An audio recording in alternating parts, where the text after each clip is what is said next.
ایران اور امریکہ کے درمیان کشیدگی ایک بار پھر شدت اختیار کر گئی ہے۔ ایران کی پاسداران انقلاب یعنی IRGC نے دعویٰ کیا ہے کہ اس نے بحرین اور جارڈن میں یعنی اردن میں امریکی فوجی اہداف پر میزائل اور ڈرون حملے کیے ہیں۔ دوسری جانب امریکی حکام اب تک ان دعووں پر تفصیلی رد عمل نہیں دے سکے ہیں، جبکہ خطے میں مزید کشیدگی کے خدشات بڑھ گئے ہیں۔ یہ ایران کی طرف سے نیا دعویٰ ہے۔ IRGC کا جارڈن پر نئے حملے کا یہ دعویٰ ہے۔ IRGC کے مطابق بحرین میں امریکی 5th فلیٹ کے ہیڈ کوارٹر سمیت کئی فوجی تنصیبات کو، کئی ملٹری انسٹالیشنز کو نشانہ بنایا گیا ہے جو تمام کے تمام امریکہ سے جڑے ہیں۔ ایرانی دعوے کے مطابق حملوں میں اسلحہ گودام، سیٹلائٹ کمیونیکیشن سینٹر، فوجیوں کے رہائش گاہیں، جی ہاں فوجیوں کی رہائش گاہیں یہ کافی اہم ہے، اور ساتھ ہی ریڈار سسٹم شامل تھے۔ ایرانی بیان میں یہ بھی کہا گیا ہے کہ 5th فلیٹ کے ہیڈ کوارٹر پر میزائل اور ڈرون کے مشترکہ حملے کیے گئے ہیں، جن سے ایندھن ذخیرہ کرنے والی تنصیبات میں آگ بھڑک اٹھی ہے۔ ایران نے پیٹریاٹ ریڈار، فضائی نگرانی کے نظام اور ابتدائی انتباہی ریڈار کو بھی نشانہ بنانے کا دعویٰ کیا ہے۔ ادھر بحرین میں فضائی خطرے کے سائرن بھی بجائے گئے تھے۔ بحرینی وزارت داخلہ نے شہریوں کو محفوظ مقامات پر جانے کی ہدایت دی، جبکہ ایرانی حملوں کی اطلاعات کے بعد سیکیورٹی الرٹ بڑھا دیا گیا۔ صرف بحرین ہی نہیں، ایران نے اور اردن میں بھی یعنی ایران نے جارڈن میں بھی امریکی فوجی اہداف پر امریکی ملٹری ٹارگٹس کو نشانہ بنایا ہے، ان پر حملے کیا ہے، اور حملے کا دعویٰ ہے یہ IRGC کی طرف سے۔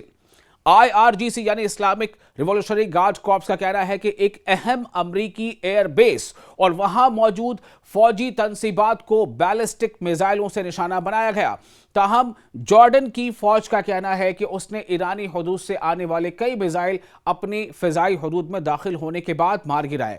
کئی میزائل، سارے میزائل نہیں، یہ جیسا کہ دعویٰ ہے اس کی بات اس حساب سے میں کہہ رہا ہوں آپ سے۔ جارڈنی حکام کے مطابق، جارڈن یعنی اردنی حکام کے مطابق ملک کی سلامتی اور فضائی حدود کے تحفظ کے لیے تمام ضروری اقدامات کیے جا رہے ہیں۔ ایران کا موقف ہے، ایران کا یہ اسٹینڈ ہے کہ یہ حملے امریکی کارروائیوں کے جواب میں کیے گئے۔ گزشتہ چند دنوں میں امریکہ نے ایران میں متعدد فوجی اہداف پر حملے کیے، یعنی فوجی ٹارگٹس کو نشانہ بنایا امریکہ نے ایران میں، اور کہا کہ یہ کارروائیاں اسٹریٹ آف ہرمز میں جہاز رانی کے تحفظ کے لیے یعنی نیویگیشن کی سیفٹی کے لیے کی جا رہی ہیں۔ دوسری جانب واشنگٹن مسلسل یہ موقف دہرا رہا ہے کہ ریجن میں اب موجود امریکی افواج اپنے اتحادیوں اور بین الاقوامی بحری راستوں کے تحفظ کے لیے تعینات ہیں۔ اس سے پہلے بھی ایران کی جانب سے امریکی اڈوں پر حملوں کے دعوے کیے گئے تھے، جن میں سے بعض کو امریکی سینٹرل کمانڈ نے مسترد کر دیا تھا۔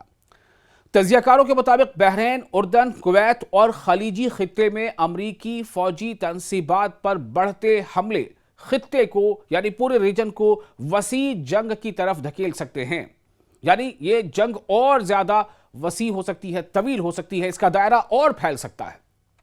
خاص طور پر اسٹریٹ آف ہرمز کے گرد جاری کشیدگی یعنی اسٹریٹ آف ہرمز کے ارد گرد جاری کشیدگی عالمی توانائی کے سپلائی اور معیشت کے لیے بھی تشویش کا باعث بن رہی ہے۔